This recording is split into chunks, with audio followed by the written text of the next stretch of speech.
หัวโขนเกิดขึ้นเมื่อปีเท่าไหร่หัวโขนไม่ได้มีปีเริ่มต้นที่เจาะจงแต่เริ่มใช้มาเมื่อตั้งแต่ปลายกรุงศรีอยุธยาประมาณพุทธศักราชที่22-23และพัฒนารูปแบบอย่างชัดเจนในสมัยรัตนโกสินทร์ตอนต้นซึ่งหัวโขนเป็นมรดกภูมิปัญญาไทยอันล้ำค่า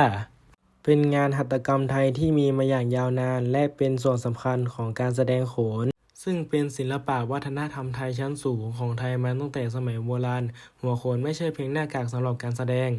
แต่ยังเป็นสัญลักษณ์ของความเชื่อความศรัทธาและความปราณีตของช่างฝีมือไทยกระบวนการทำหัวโขนต้องอาศัยความละเอียดตั้งแต่การปั้นขึ้นรูปการลงลักษณ์ปิดทองการเขียนลายไปจนถึงการประดับกระจกทุกขั้นตอนต้องใช้ความชำนาญมากทำให้หัวโขนแต่ละใบเป็นงานศิลปะที่มีเอกลักษณ์เฉพาะตัวไม่เหมือนกันสักใบเดียวนอกจากนี้หัวโขนยังสะท้อนตัวละครในรามเกียรติ์ไม่ว่าจะเป็นพระรามทศกัณฐ์หรือเหล่าวานรซึ่งแต่ละตัวละครจะมีสีหน้า